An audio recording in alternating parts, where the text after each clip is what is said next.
All right, just about 90 minutes from now, President Trump is set to speak with Canadian Prime Minister Justin Trudeau for the second time today. It comes as Trump agrees to delay tariffs on Mexico. Canada and China still face, on Mexico and Canada and China still face hefty import tariffs set to kick in at midnight. Let's bring in Peter Navarro, President Trump's senior trade and manufacturing advisor. Peter, glad to have you back on here. What update can you give us? Seems like big news out of Mexico. Will we see Canada, for example, follow suit? The big picture here, Sandra, is that we're in a drug war, and Mexico understands that. They've been very cooperative. President Trump has been fully engaged with the Mexican president. Also, pat on the back to Secretary of State Rubio, the Department of Homeland Security, Kristi Noem, right here in the White House, Stephen Miller, Tom Homan. We're trying to stop the death of Americans from fentanyl and other drugs and other problems from the border invasion. Mexico seems to understand that. They promised to send more troops. Negotiation will continue. We're on a 30-day pause with the tariffs. Canada seems to think we're in a trade war, and not only seems to think we're in a trade war, they're dramatically provoking the trade war with threats of retaliation. The president will be speaking with Prime Minister Trudeau shortly. And look, what Canada needs to understand is that it plays a major role in the fentanyl traffic to the United States, that it's killing over 75,000 Americans a year. That's roughly the number that's going to be in the Super Bowl next Sunday. And it's more than the people who died in the Vietnam War as soldiers. So what we see in Canada is the Mexican cartels who process the Chinese fentanyl chemicals have also moved up into Canada, very active there. We're seeing small parcels coming in. And remember, 1 grain of fentanyl is enough to kill an American. That's coming in through small parcels, and we've taken action to stop that. But Canada, and the other thing, John and Sandra, almost 100 people on the terrorist watch list have come through the porous visa routines of the Canadians. So all of that we need to solve so that Americans stop dying. It's a drug war, not a trade war. And that's the message I think President Trump is going to be taking to Mr. Trudeau. And we saw that incident a couple of weeks ago where a Border Patrol agent in Vermont was killed by somebody who came across the border. Now, I want to come back, Peter, if I could, to Mexico. Sheinbaum has said that she'll put 10,000 National Guard troops on the border to try to stem the flow of fentanyl and illegal migrants. AMLO did the same thing back in 2021. And after that, it led to record amounts of fentanyl crossing into this country, record numbers of illegal migrants crossing into this country. Do you have confidence that Sheinbaum will actually act, whereas AMLO didn't? John, the problem, I think people have to understand how the process of fentanyl killing Americans work. The communist Chinese are culpable because they make the precursor chemicals that are combined to make the fentanyl. And I was back in the first term, as you know, John. We were fighting the fentanyl wars back then, and every time China promised to do something, it just never followed through. And so it comes in, the drug cartels make the stuff, off it goes on mules. They're sending it up and around through Canada. Now, I am confident that if Mexico, China, and Canada do, which is what is clearly within their capabilities to do to stop that, it will stop. But if it doesn't stop, President Trump will continue his relentless pressure to make sure that Americans stop dying. This is carnage. We've kind of grown immune to the fact that 200 Americans die every single day at the hands of, and by the way, buried the lead, 18 to 45 age group. These are the highest numbers.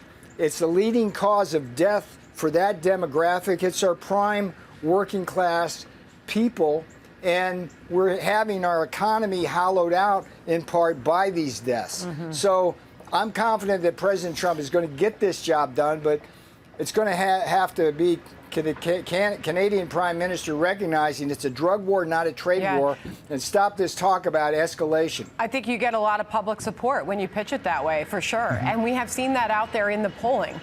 People want to attack this fentanyl crisis in America.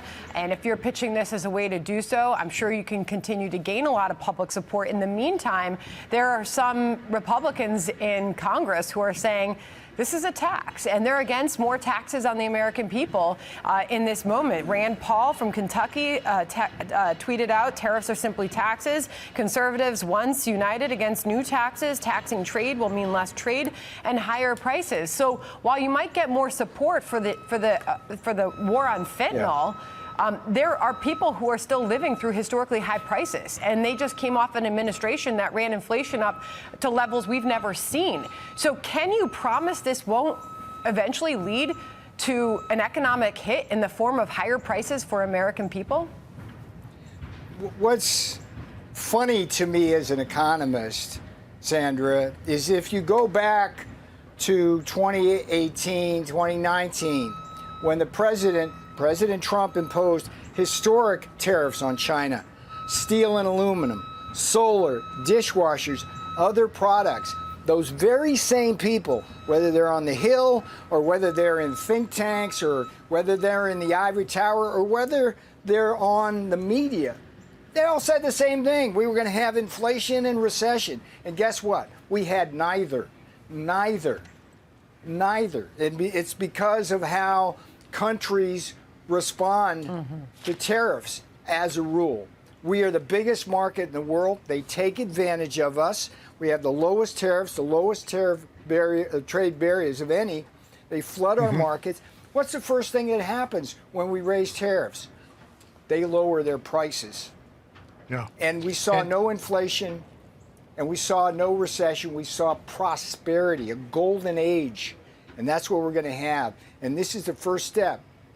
It's a drug war, not a trade war. And anybody who's talking about inflation right now is dishonoring the men and women and children who have died at the hands of Chinese, Mexican, Canadian fentanyl coming across our borders. That's what this is about. All right, Peter, well, we'll watch this afternoon to see if the president and Justin Trudeau can reach a Scheinbaum type of agreement. Thank you for being with us. Appreciate it. Great to be with you guys again. Nice to see you both. All right, thank you, Peter. All right. Is there any chance that Canada or China could also get out of the tariffs after you struck a deal with Mexico? Well, nobody's out with Mexico. We had a great talk with Mexico, and we had President Scheinbaum is a woman. I like her very much. We've had good relationships, but we have to stop fentanyl from coming in, whether I like somebody or not, and we have to stop the illegal aliens from coming in. I think we've lost 200,000 people on average a year for many years, much higher than the 100,000, could be even closer to 300,000.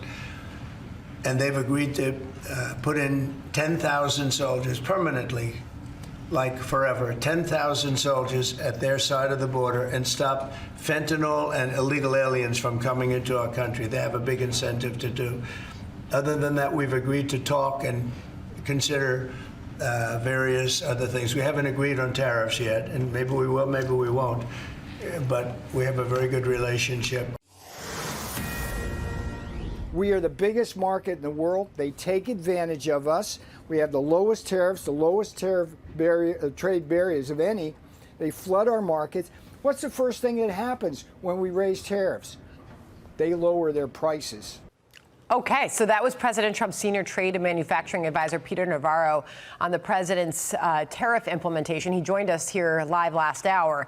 Trump has agreed to delay them on Mexico for a month, but Canada and China still face them starting at midnight. It's impacting global markets. Look at this. I mean, now the Dow is positive on the day. You can see how much it was down earlier before the pause was implemented and that conversation between Mexico and President Trump happened. Let's bring in Robert Wolf, former economic advisor to President Obama, and Steve Moore, former Trump economic advisor.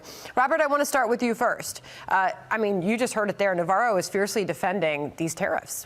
Yeah, listen, I want to start with, I was a big supporter of President Trump's USMCA. kind of NAFTA 2.0. I've always felt like his tariff approach, I would use more with like a blunt instrument. Go against steel, go against tires, go against solar panels. I've never been for across the board. He uses it much more of a negotiation ploy than I think actually an economic ploy. And I think, you know, we'll see whether it worked. I mean, we had 1,200 points of volatility in an hour today on the Dow Jones. I think businesses looked all over the weekend about how tariffs would impact them. We saw durable goods go way up as people were buying stuff before tariffs went into place. Yeah. And as Steve will tell you, we both agree that a tariff is a tax on the consumer. So I'm a little nervous that it will slow growth and bring inflation on housing, on What auto. about the drug side? I mean, they just fiercely defend this, saying this is a drug war. Yep, and you and I talked about it. 1,000% I agree on the Mexico side, where over 20,000 pounds of fentanyl was seized by Border Control and tens of thousands of illegal immigrants. On the Canadian side, I think it's much more about trade and deficit. I'm not saying any amount in fentanyl is good, but it was under 50 pounds, and there was in the thousands of crossings. And I think that's much more of a trade aspect. All right. So, Steve, let me get you to react to more from President Trump. Earlier, this was him speaking in the Oval Office just a short time ago. Listen. To make our cars. We don't need them to give us lumber. We don't need them for agricultural products because we have all the agriculture we need. They don't take our agricultural product for the most part, our milk and dairy, etc. A little bit they do, but not much. We take theirs. And as far as cars are concerned, they took in a big percentage, almost 19% of the market. And, you know, I wouldn't mind making our cars in the United States. So that was all on Canada, right, Steve? So Robert and I were just talking during the commercial break, and while he says it makes sense for China, for Mexico, considering the flow of drugs coming over the southern border, he's making the point he doesn't see as necessary for the northern border with Canada. So is this the right approach that the president's taking? Well, look, I've been around Trump now for 9 years, and he is one of the best negotiators I've ever met in my life. And I think the American people are starting to understand that. And I think a lot of the Europeans as well understand that this guy means what he says, and he says what he's going to do. Now, I'm not a tariff guy. I'm not a huge fan of tariffs, but it is true he has used the tariffs already, Sandra, in his first couple of weeks in office to get things done that are America's interest, whether it's having Colombia taking back the illegal migrants, or whether it appears that maybe Cuba is going to, Panama is going to back down on the letting China have first access rights to the canal. If he can pull this off with Mexico and get them to help in the fight against these illegal drugs that are a leading killer of our young people, then that's a strategy that's working. Yeah. So we'll see. But it is, I mean, Robert's right. This is a dangerous game he's playing. But boy, he always seems to come out a winner. Interesting. Markets seem to still trying to interpret where this all goes next. Meanwhile, so many people here at home are worried, Robert, about this pushing prices higher. I mean, it was every headline over the weekend. How to avoid the price hikes from the tariff trade war that's happening. Caroline Leavitt, the press secretary, got this question in the briefing room on Friday. Listen. Tariffs do increase prices for Americans. Will the administration reverse them? That's a hypothetical question, and the president is intent on ensuring that he effectively implements tariffs while cutting inflation and costs for the American people. And, you know, the media has this way of just looking at everything in a microscope rather than looking at the whole of government economic approach that this president is taking. To which Larry Kudlow was sitting where you are, Robert, and he said, it's the whole picture, right? Did you agree with that statement? And can they avoid prices going up as a result of this? Yeah, I don't think they can. And I spoke with economists and hedge funds all morning, and people were concerned. And if you look at the dollar strengthened dramatically, that's inflationary. Tariff is a tax. That's inflationary. If you look at the impact of auto, construction, and agriculture, especially with what you have also going on in Ukraine with agriculture and commodities, that's inflationary. And so I think there's a nervousness of slow growth and inflation. I don't think we'll get stagflation, but you'll start hearing that a little more and more. But that's when Larry would say, no, but the rolling back of the regulations, the lowering of the taxes, all is going to promote growth, and it's going to... But by the way, wait till we have the debt ceiling debate. 5 seconds to Steve. Finish us up. Okay, look, I mean, Robert would be right, except for the fact that we're going to be cutting corporate taxes, we're cutting small business taxes, we're going to cut taxes that will lower the prices of things. So I think it's going to you're going to have countervailing forces that in the end of the day will actually lower prices. Don't forget, Sandra, Trump was president for 4 years and the inflation rate was 1.9%. And he did impose tariffs. So, Robert, where was the inflation Not only that, in the I think first he term? handed off at 1.4%. I remember, Steve, when you and Larry were fiscal hawks. I'm fiscally more conservative than you guys now. Whoa, okay, I love this. We'll continue this conversation. Thanks to both of you. All right, John? He could be named Rockefeller. All right, with that, let's bring in White House Press Secretary Caroline Leavitt. Caroline, thank you for joining us. Good to have you here today. So has the call begun with Prime Minister Trudeau? Last I checked, yes, the call was underway at 3:00 p.m. with the Prime Minister of Canada. And as promised, President Trump is delivering on his promises to the American people to put them first. And I would just like to take a step back today, Martha. The previous president, Joe Biden, allowed an unprecedented surge of illegal deadly drugs and illegal immigrants into the interior of our country that has cost American lives. And within 2 weeks, President Trump has the Mexican president caved this morning, agreed to surge 10,000 troops to our southern border to protect our homeland with a 1-month delay on those tariffs. So we will see what comes out of the call between President Trump and the Canadian Prime Minister. But President Trump is sending a very strong message to the rest of the world, including our North American allies, Canada and Mexico, that the United States is no longer going to be a dumping ground for illegal deadly drugs and illegal immigrants. So do you think it's likely, given what the president said in the Oval Office, Caroline, that these tariffs will not get a 1-month delay from Canada, that they will go into effect short of any kind of arrangement on, he mentioned cars and fentanyl and farming and banking? Could that be dealt with in this phone call right now here at 3:00?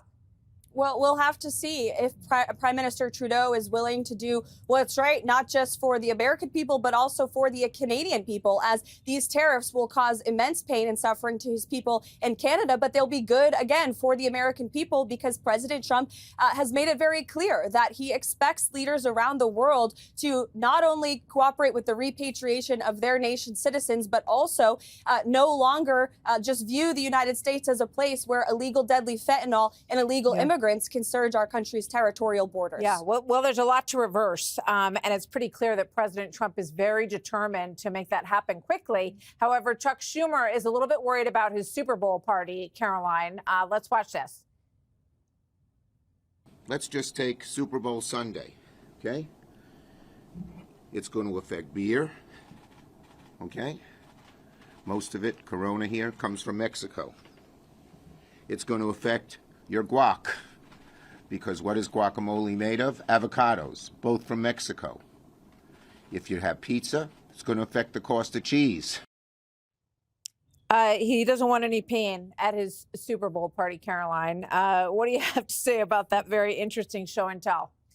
Well, this just proves that the Democrat Party is still incredibly out of touch with the American people, because while Chuck Schumer is whining about the cost of a pint of beer, President Trump is talking about saving American lives. And I would say to Chuck Schumer, what would you give? What price would you pay if your child was killed at the hands of an illegal immigrant who should have never made their way into this country in the first place? Or if your child died at the hands of illegal Chinese fentanyl that was trafficked through both our southern and northern borders? There are thousands of parents across this country who have felt that loss. There is no price that can bring their child back. And that's what President Trump is doing with these tariffs. He's making it very clear that he is going to put the American people's interests first, and he is going to protect our homeland. And Democrats can either get on board with that, or they can continue to lose elections as they did on November 5th. It seems like a good opportunity for Bud Light to make a comeback after some missteps over recent years. So maybe it's going to be a big Bud Light Super Bowl. We'll see. There's plenty of American beer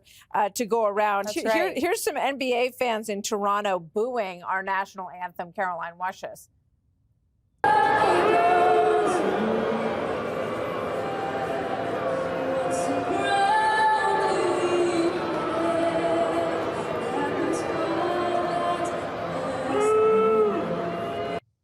So obviously they don't want to pay more. President Trump did say, though, Caroline, that it may mean short-term pain for Americans. Can you define what that's going to look and feel like besides beer and avocados?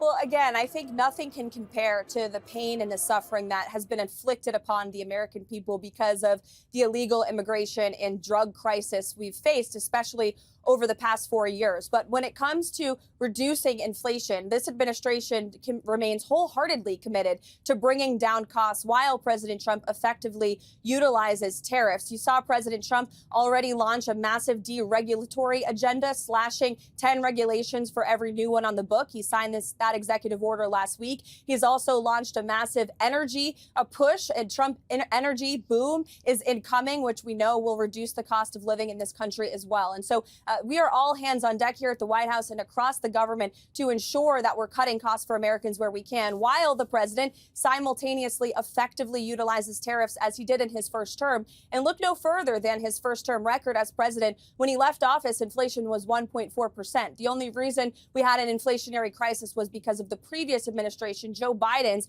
reckless spending. And you're not seeing that from this administration. Look at DOGE and the cost that they're already saving for the American taxpayer. Yeah.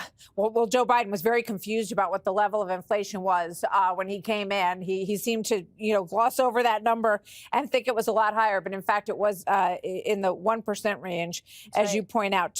So the conversation with China, obviously, all of these leaders and all the issues that the three biggest trade countries with the United States represent are different. But the president said he expects to have a discussion with China's leader over the next 48 hours. Can you give us any more insight on what that looks like and what the major issues are there, Caroline?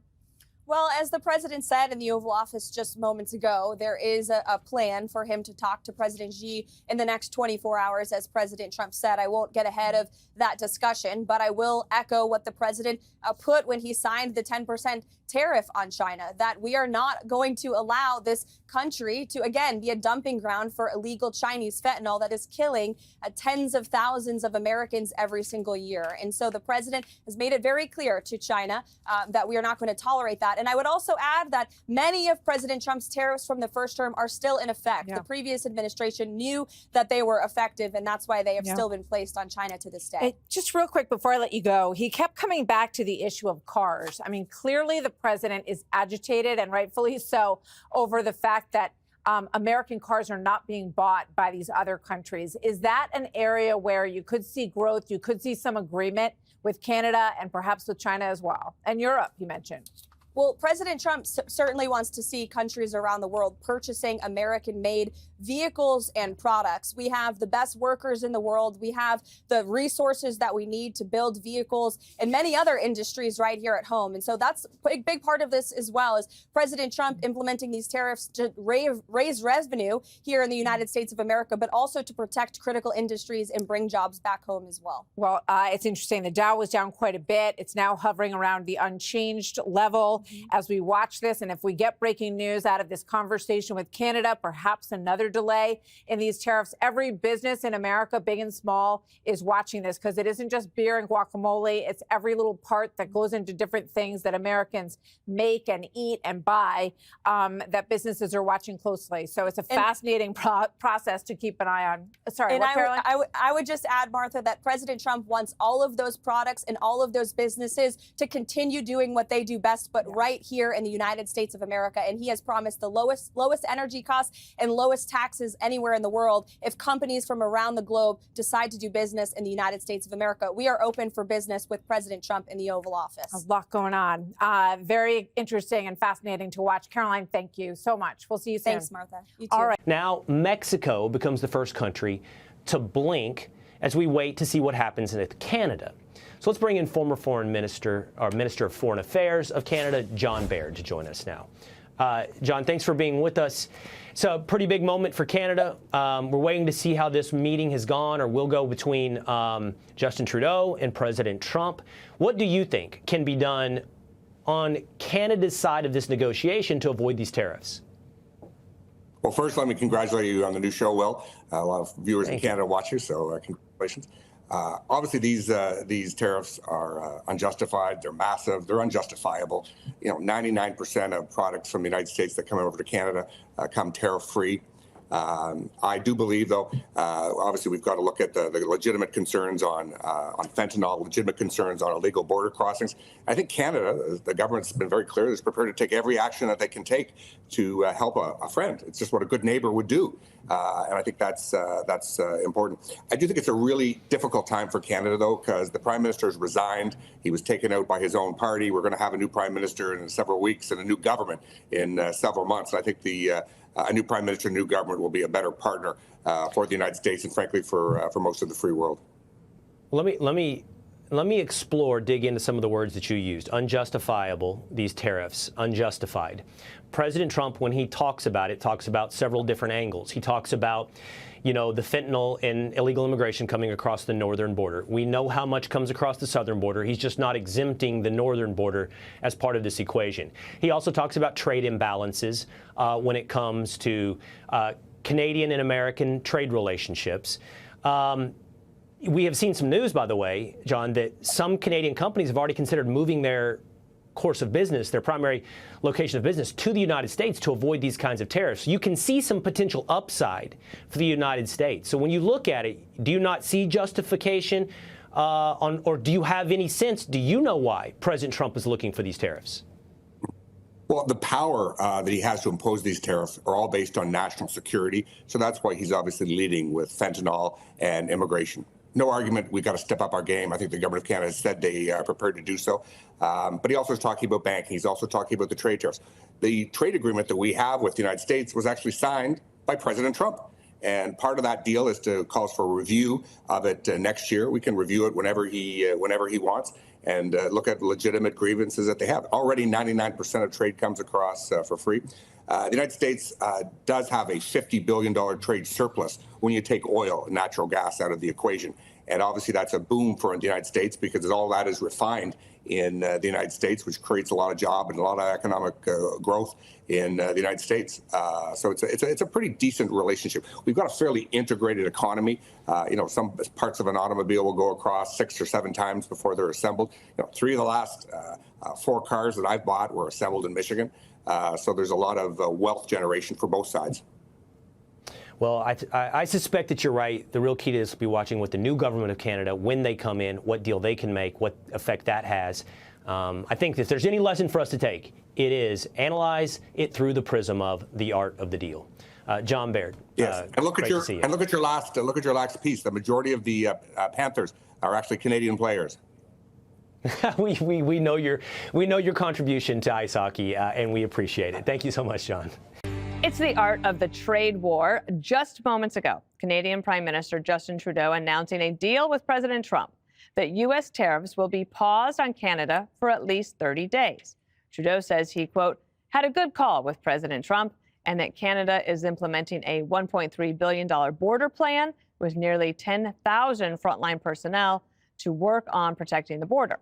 He will also appoint a fentanyl czar and label cartels as terrorists. And President Trump reacting on Truth, he says this: Canada has agreed to ensure we have a secure northern border and to finally end the deadly scourge of drugs like fentanyl that have been pouring into our country, killing hundreds of thousands of Americans while destroying their families and communities all across our country. That follows the other big win for President Trump. That was that pausing 25% tariffs on Mexico for 1 month as well. This is after Mexico's president agreed to reinforce its southern border with 10,000 National Guard members with the goal of stemming the flow of illegal drugs. Here's President Trump earlier. Is there any chance that Canada or China could also get out of the tariffs after you struck a deal with Mexico? Well, nobody's out. I can't tell you what's going to happen. Mentioned that he could agree to change your mind on the tariffs? Well, we can always look.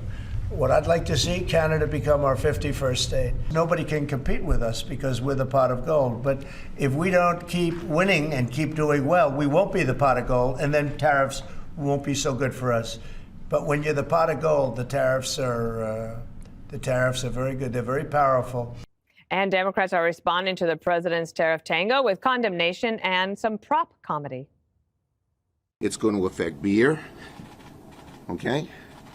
Most of it, Corona here, comes from Mexico. It's going to affect your guac. Because what is guacamole made of? Avocados, both from Mexico. We might want to call this the Donald Trump Super Bowl tax. Avocados, tomatoes, beer from Mexico. Price is going to go up. The average American family is going to have their costs increased by $1,200 for 1 year. Been looking forward to this epic Jesse Harold takedown of each other on tariffs all day. Jesse, let's start with you. So the governor of Canada, he has decided, let's play ball. So Trump launches this trade war on Friday. And over the weekend, all I hear from the likes of Harold, oh, inflation, recession, economic Armageddon. What happens? Mexico caves, Canada caves. China is saying, yes, we will absolutely buy as much as we can from your American farmers. And the Dow is essentially flat, so Harold's beautiful portfolio remains unscathed. As does yours. China is waging drug and economic warfare against the United States, and they had a pandemic that killed 1 million Americans. They're backdooring automobiles through China. They're dumping cheap steel through Mexico into the United States of America. And the cartels are sending fentanyl and migrants all into our country. Don't get me started on the Canadians, Harold. You know what they do with the dairy duties. We discussed that. Also dumping cheap lumber, which they subsidize. Your friends in the banking industry, they can't even lend in Canada. They can't even accept deposits less than 6 figures. They're also delinquent on NORAD and NATO. And as you heard Donald Trump say, they can solve this problem by becoming a state. We are the pot of gold because every other country needs us more than we need them. And it's not like, oh my gosh, Modelo just went up to $11.99 a six-pack. Well, okay, over there, Bud is $6.99. American consumers have choices. With automobiles, yeah, you might have to pay a little bit more, or you have all these people reshore in the United States. You're already seeing Hyundai, you're already seeing Audi and Porsche make cars here. Steve Madden's removing almost all of his shoe manufacturing out of China. Samsung's leaving Mexico to go into South Carolina. This is a great day for, what does he call it? The most beautiful word in the English language, tariff. Second most beautiful word, Harold. So a couple of things. It's good to be back. You haven't lost your fastball, Jesse. I think that the president, I root for him in this. I know that there are many in this country, including the president, who look to the markets and look to the U.S. equity markets as a barometer of how the country is doing, how the country is faring, and we get a scorecard at the end of the day about 4 o'clock. We were down on session lows. Were far worse than what the market closed at, to answer that point. Number two, the president's in his honeymoon still, and I think that Justin Trudeau, the president woman of Mexico, recognizes that. They'll leave it for politicos around both parties to determine if getting 10,000 troops on the border in Mexico, 10,000 in Canada, was worth the back and forth that they had. I'm one that's glad that we got that. For Justin Trudeau also to acknowledge that fentanyl and that they're going to label these cartels as terrorists is a good thing. I hope the president gives a press conference and outlines all of this and lets us know what we have to look forward to. But we shouldn't kid ourselves. The entity we're really focused on is China. And unless China stops sending it, and unless we get a better deal with China on some other things, this won't be worth much. Now, the challenge with Mexico, the tension is the border only, and it's fentanyl, it's human trafficking, it's illegal immigrants. In Canada, the president says it well. We have an imbalance of trade with them on some things. And the question is, even if we're able to get people to build and manufacture in America, do we have the personnel? Do we have the workers in our own country? I think one of the great tensions, and I tried to raise it a week or so ago, we are importing a lot of people in our country, which is smart to do. But we can only import so many without impacting the core of the country. And if we're not going to produce good workers in Michigan and Indiana, North Carolina, South Carolina, Tennessee, people are able to take these jobs to produce and manufacture, we will ultimately have to keep importing people and keep immigrating people allowing people to immigrate into our country. But I root for the president, Jesse. I still believe that if you ask most economists, liberal or Republican, Democrat or conservative, tariffs are taxes on people. So the good thing about Canada, cars, trucks, oil and gas, had those tariffs been imposed this evening, you and I And most importantly, the people, the working class Americans who put Donald Trump over, they'd be paying more tomorrow and the following day. So hooray for the president for getting a 30-day pause on these increases in taxes. Judge, I think one of the dynamics that's helping President Trump, yes, he's in a honeymoon period, but it's also the contrast with the last 4 years, which was basically, remember when President Biden yelled at the reporters and said, I know more foreign leaders than any of you will ever, like knowing them, like what good did it do? Yeah. Well, I think that we are constantly reminded, Dana, the difference between, Biden and Donald Trump. Every day I say, how do we tolerate Joe Biden, given the movement that Donald Trump has made, I think, in 2 weeks? I mean, this is crazy. But Donald Trump is really the first president to use his economic might to influence foreign policy and to better the situation for the American people. And the bigger issue, instead of worrying about tariffs, I think, is how can we protect jobs and manufacturing? And I agree with you on that.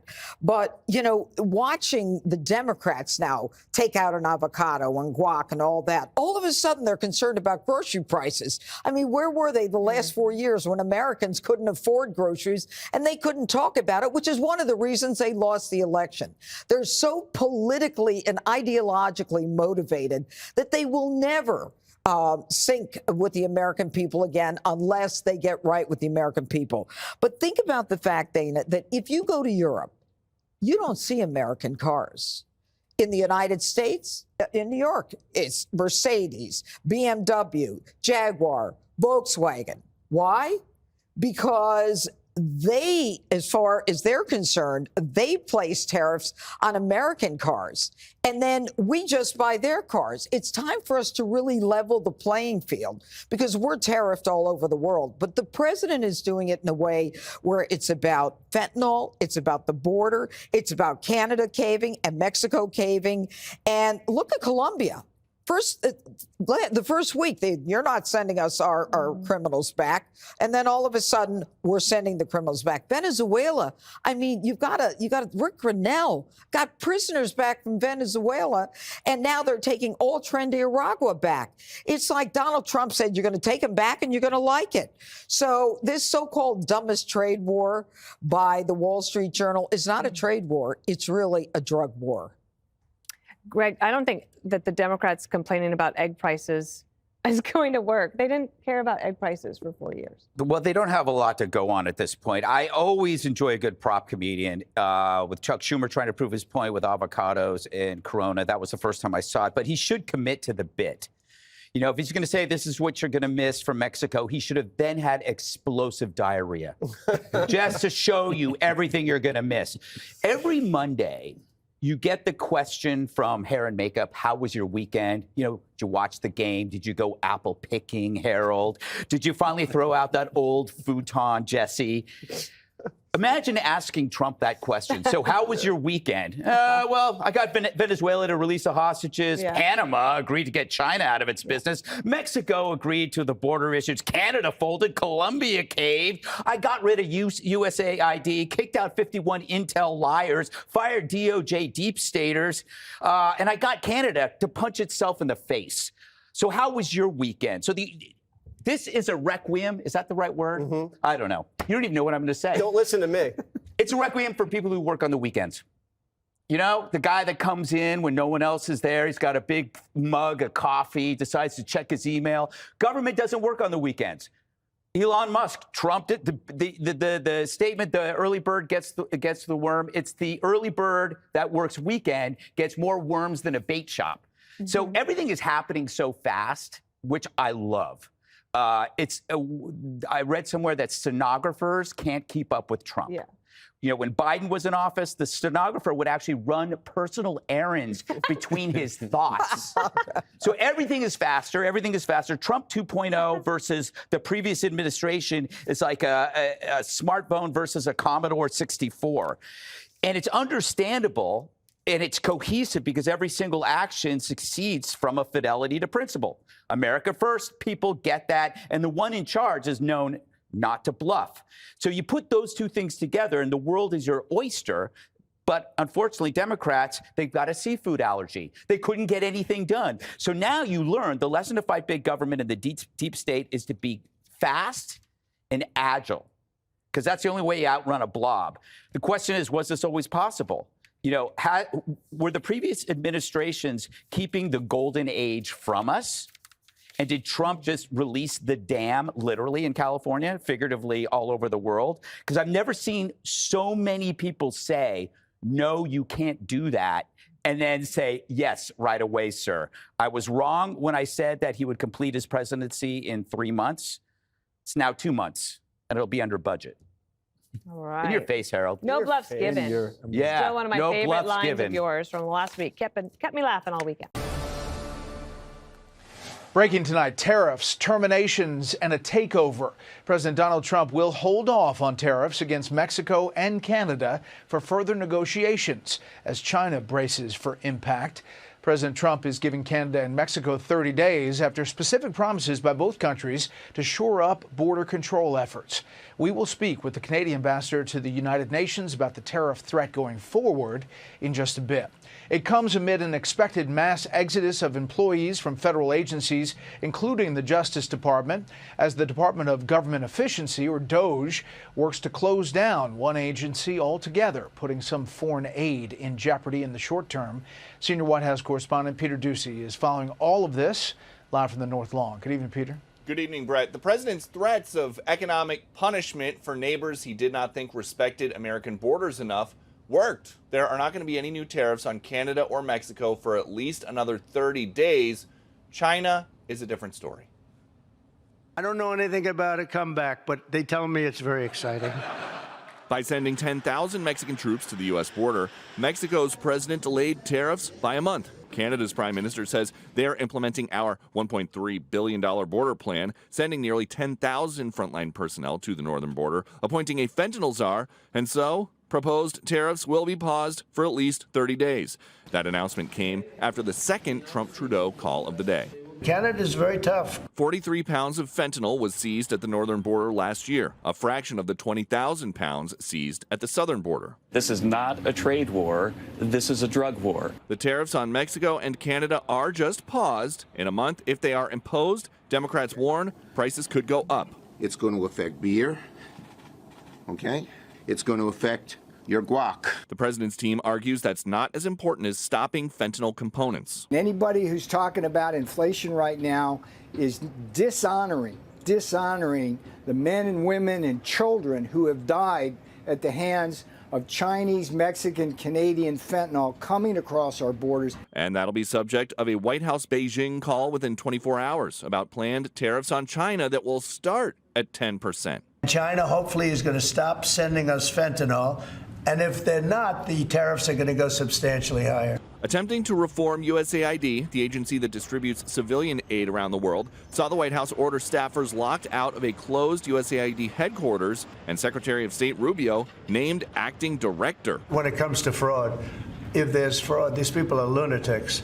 Went crazy during the Biden administration. They went totally crazy what they were doing and the money they were giving to people that shouldn't be getting it. Today, President Trump also created a sovereign wealth fund for the United States. It's similar to a university endowment, but for the United States government. They're telling us it's going to take 90 days to figure out who will run it, where the money is going to come from, and how exactly it will be set up. But the president is saying this could be the mechanism that the U.S. uses to buy TikTok. Brett? Well, that'll be interesting. Peter, what's the White House telling you tonight about the Department of Education? This just in from a White House official who's telling us he, the president, plans to fulfill a campaign promise by reevaluating the future of the Department of Education. Remember, as a candidate, President Trump pledged to shut down the Department of Education. An interesting side note to all of this, as the president-elect, he did nominate Linda McMahon to be the Department of Education secretary. We don't know what happens to her if there is no Department of Education. Brett? She unwinds it. Yeah, Peter Ducey live on the North Lawn. Peter, thanks. Well, despite those boos of the national anthem at the Toronto Raptors game, there has been a deal. reached with Canada to provide some relief for about 30 days. Justin Trudeau, the Prime Minister, announcing that they have decided on a border security plan, 10,000 frontline personnel and equipment to ensure 24/7 eyes on the border, list cartels as terrorist, Joint Strike Force command, combat organized crime and money laundering, appoint a fentanyl czar, and it's 30 days to talk about and negotiate what they want to do going forward with the U.S. potentially issuing tariffs. Back to our lead story. Let's get some perspective on today's back and forth over tariffs from Canadian Ambassador to the United Nations, Bob Ray. Mr. Ambassador, thanks for the time. My pleasure. Good what to do you be make with of this today and this 30-day pause and what your Prime Minister has agreed to do and what may happen next? Well, we've been talking with the administration for quite a long time about the border measures that we need to take, and we need to take together. We all take the drug issue seriously. It needs to be dealt with, but let's not use tariffs to deal with it, because the tariffs completely upset markets and upset employment and upset jobs on both sides of the border. There's no such thing, Brett, as an American car, a Canadian car. For the most part, the big three, they make their cars on both sides of the border. And when they do that and you create the tariffs, you automatically are taxing the consumers on both sides of the border. And we have just-in-time delivery for everything that we do. And there's just no room for fooling around with the integrity of this border by any means. And tariffs are a major threat to the economic security of both our country and yours. And it's important that we get that put aside for a moment. Let's talk about the long-term trading relationship, but don't keep using tariffs as a thing that you think you can play with without understanding the consequences of that for both of our economies. Very serious.